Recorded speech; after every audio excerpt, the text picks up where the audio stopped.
melihat pemerintahan tidak hanya menilai orang dari seberapa banyak dia bicara atau pidato gitu. Kalau pidato Pak Anies top lah gitu. Kalau ada lomba pidato tuh juara 1. Tapi kan dari hasil kerjanya. Dan ukurannya adalah output, kinerja. Tapi ketika Anies bicara tentang meritokrasi, bicara tentang ada orang dalam dan koneksi, ini seakan-akan juga Anies bicara tentang dirinya. Per hari ini kalau kita mendengarkan salah satu politisi PSI kan juga menyebut yang begitu banyak, atau ada beberapa orangnya Anies yang juga menjadi bagian dari pemerintahan Gubernur Jakarta Pak Pramono Anung dan Rano Karno, termasuk Bang Syahrin kan yang disinggung-singgung. Assalamualaikum warahmatullahi wabarakatuh. Balik lagi bersama saya Akbar CK. Syahrin Hamid, mantan jubir Anies yang sekarang menjabat sebagai Ketua Umum Gerakan Rakyat, diskakmat oleh pengamat politik Adi Prayitno dan politikus PSI terkait sindiran Anies ke pemerintahan Prabowo Gibran soal bagi-bagi jabatan karena adanya koneksi dan orang dalam, bukan karena kompetensi. Nah, sebelum kita ke videonya, jangan lupa like, subscribe, dan share. Tanpa berlama lagi, langsung aja kita saksikan videonya berikut ini. Pengalaman ke belakang bahwa betapa meritokrasi tidak mendapatkan tempat. Nah, sehingga pada kondisi yang seperti ini, nah harapannya diingatkan kembali bahwa memang sudah sepatutnya menempatkan posisi basisnya adalah meritokrasi sesuai kompetensi, sesuai kapasitas, sehingga harapan-harapan bahwa dengan basis meritokrasi sehingga teknokrasi pembangunan bangsa dan juga agenda-agenda. Oke, tapi itu bentuk penguasaan juga dari Pak Anies. Tapi ini jangan-jangan ngomongnya karena sebelumnya Pak Prabowo juga ngungkit duluan soal nilai 11 dari 10 dari 100. Jadi sebenarnya justru yang disampaikan oleh Pak Prabowo pada forum Munas PKS itu justru memperlihatkan bahwa memang level para calon presiden kita ini sudah level negarawan. Yang menarik memang pada saat Anies menjabat, dia sedang mengemban amanat publik dan itu patut dikritisi. Wajib bagi seluruh pihak, civil society, masyarakat sipil, ya wajib untuk melakukan ataupun mengkritisi apa yang menjadi susunan timnya Pak Anies, baik itu dari sisi proses maupun dari output yang dihasilkan. Dan saya kira itu juga wajar ketika kekuatan luar pemerintah juga mengkritisi apa yang menjadi komposisi tim Pak Presiden dan juga apa yang sedang dilaksanakan dan output yang juga akan misalnya dihasilkan. Karena kan mendapatkan tanggung jawab publik tentunya kan harus diiringi juga dengan kritik publik. Dan kita kan tahu Lord Acton mengatakan bahwa memang power tend to corrupt. Ya corrupt absolutely. Kita harus jaga, menjaga pemerintahan ya dengan mengkritik. Ya itu saya kira adalah sesuatu yang harus ditumbuhkan. Tapi begini Bung Syahrin, apa yang membedakan akhirnya apa yang dilakukan oleh Pak Anies pada saat itu masih menjadi gubernur dengan yang dilakukan oleh Pak Presiden Prabowo Subianto sekarang, kalau misalnya sama-sama ya saat itu juga beberapa orang tim ses yang masuk ke dalam lingkarannya Pak Anies di Pemprov. Ya, sebenarnya justru karena dengan adanya hubungan-hubungan kedekatan-kedekatan itu kan ada trust. Nah, yang menjadi persoalan kan tidak hanya basisnya koneksi, tapi ada basis meritokrasi, ada kompetensi di situ, ada prestasi di situ. Ngeles aja. Apa yang menjadi akibat ataupun dampak dari sebuah tim dalam penyelenggaraan pemerintahan ini berdampaknya kan kepada nasib rakyat, berdampaknya kan kepada kebijakan publik, eksekusi kebijakan publik. Dan sehingga yang mendapatkan dampak kan rakyat. Dan ini kan tidak wajar sekali ketika bahwa ada kekuatan sipil yang melakukan kontrol terhadap itu.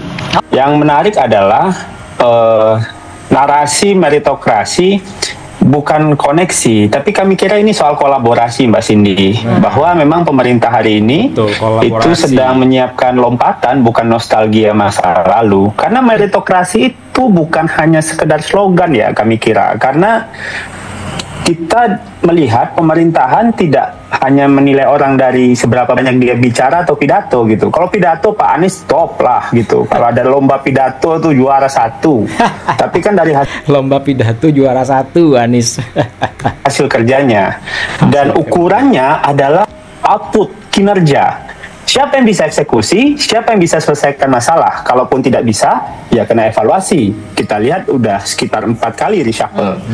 Dan kita juga melihat bahwa tidak sedikit juga anak-anak muda itu diberikan tempat di kabinet gitu, bahwa berarti ini bukti meritokrasi itu sedang dijalankan, bukan hanya sekedar dibicarakan. Yang kedua, komposisi kabinet, komposisi tim itu adalah soal kebutuhan, Mbak Cindy, bukan hadiah. Berdasarkan kompetensi dan kecocokan berarti kalau menurut Anda? Pasti, karena memang tantangannya itu kan nggak sama setiap zaman, Mbak Cindy. Mungkin dulu zaman Pak Jokowi menghadapi tantangan seperti X, Pak Prabowo Y gitu kan. Tantangan geopolitik, ekonomi hari ini, teknologi kompleks. Jadi kabinet itu kita tidak lihat dalam segi size, Mbak, tapi dalam adaptivity-nya, adaptifnya. Nggak bisa kita pakai kacamata periode lalu sama sekarang. Dan saya pun menghargai sebenarnya Pak Anies Baswedan waktu jadi gubernur, beliau juga punya susunan tim yang cukup kompleks gitu. Beliau mempunyai tim TGUPP, tidak masalah, dan itu hak bagi beliau ketika beliau jadi gubernur. Tapi jangan menuduh orang lain melakukan hal yang sama seolah-olah salah. Kalau dulu dibilang team of experts, Motiar. Nah, gimana? Ya, kalau bagi saya dua hal sebenarnya, Cindy. Pertama, ini kan dilihat oleh publik sebagai serangan balik yang dilakukan oleh Anies Baswedan, karena beberapa waktu yang lalu kan memang sempat disinggung oleh Pak Prabowo Subianto terkait dengan penilaian 11 dari 100 ya dalam acara PKS. Sepertinya Anies tidak mau berdiam diri bahwa dalam banyak hal memberikan kritik-kritiknya, bahwa pemerintahan hari ini, sekalipun Anies tidak menyebut siapa pemerintahan hari ini, tapi kan publik tahu pemerintahan hari ini presidennya adalah Prabowo dan wakilnya adalah Gibran, menegaskan bahwa rekrutmen politik baik di birokrasi dan di pemerintahan tidak didasarkan atas kompetensi, tapi didasarkan atas koneksi. Itu kan pernyataan Anies yang kemudian per hari ini menjadi pergunjingan. Sebab Pak Prabowo itu nilai 11-nya atau Anies Baswedan-nya? Ya, dua-duanya sih. Dua-duanya dalam arti sebagai konteks untuk membangun wacana diskusi semacam ini, bagi saya adalah suatu hal yang sah dan cukup bagus sebenarnya dalam diskusi politik. Tapi ketika Anies bicara tentang meritokrasi, bicara tentang ada orang dalam dan koneksi, ini seakan-akan juga Anies bicara tentang dirinya. Berbicara waktu Anies jadi gubernur sekalipun, saat itu TGOPP memang bukan hanya komposisinya yang jumbo, tapi juga dianggap sebagai bagian dari akomodasi politik dari pihak dan orang-orang yang selama ini teridentifikasi sebagai kelompok-kelompok orang yang kemudian ikut serta memperjuangkan Anies. Dan bahkan per hari ini kalau kita mendengarkan salah satu politisi PSI kan juga menyebut yang begitu banyak, atau ada beberapa orangnya Anies yang juga menjadi bagian dari pemerintahan Gubernur Jakarta Pak Pramono Anung dan Rano Karno, termasuk Bang Sahrin kan yang disinggung-singgung sebagai orang dalam gitu. Baik, Mas Adi. Hanya bisa cengah-cengir dia ya. Kebongkar. Enggak, kalau kita kritik mah seneng, Mbak. Seneng banget kalau kritik. Kalau bisa kritik itu terus dilanjutkan, tapi ya kritik itu sehat, namun hipokrit itu nggak sehat, Mbak. Karena kritik itu bagus ya dari Pak Anies untuk demokrasi, walaupun memang betul butuh basisnya konsistensi. Kalau dulu punya hak pilih tim sendiri, sekarang juga hormati Pak Prabowo untuk melakukan apa yang beliau yakini. Kalau dulu dianggap profesional TGUPP misalnya, jangan sekarang disebut koneksi, kan double standar, Mbak, jadinya. Dan kami kira pemerintah sangat terbuka dengan evaluasi, karena meritokrasi itu bukan cuma soal siapa yang diangkat, tapi bagaimana kinerjanya diukur. Saya pengen menekankan sekali lagi bagaimana kinerjanya diukur. Dan Pak Presiden Prabowo tidak segan-segan melakukan evaluasi, karena sistem evaluasinya disiapkan secara transparan untuk pejabat publik. Bahkan kita jujur-jujuran aja, ini reshuffle udah 4 kali loh dalam setahun, cukup banyak. Dan jadi ini bukan asal tunjuk, Mbak, tapi kalau nggak bisa kerja diganti dengan yang bisa lebih perform. Dan keren, nggak bisa kerja diganti yang lebih perform. Dan sekali lagi, Mbak, Prabowo Gibran tidak bagi-bagi jabatan, mereka berbagi tanggung jawab. Karena politik bagi pemerintahan hari ini bukan soal bagi-bagi kursi, tapi bagi-bagi beban kerja. Yang penting bukan siapa yang duduk di mana, tapi siapa yang bekerja untuk rakyat. Walaupun kita harus tetap kritis gitu. Kritik dari Pak Anies, go, gas. Kalau bisa Bang Sahrin, gas terus tiap hari Pak Anies pidato, ya kan? Karena pidato Pak Anies nih, ya rimanya enak, berima. Kalau Pak Anies pidato lihai, kalau Pak Anies sudah memainkan kata-kata. Tapi sekali lagi kritik yang sehat tapi hipokrit jangan, Mbak Cindy, kira-kira begitu.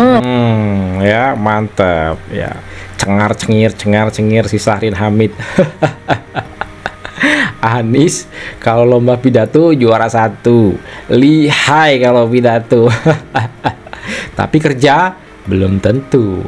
Jadi Menteri Pendidikan hanya sesaat langsung dipecat karena nggak bisa kerja zaman Pak Joko Widodo. Sekarang ya sok koar-koar nyinyirin pemerintahan Prabowo Gibran. Mas Anies. Nah, inilah video kita kali ini. Silahkan ketik komentar kalian di kolom komentar ya. Sebelum saya akhiri, jangan lupa like, subscribe, dan share. Saya Akbar CK mohon undur diri. Assalamualaikum warahmatullahi wabarakatuh. Salam sehat selalu. Bye bye.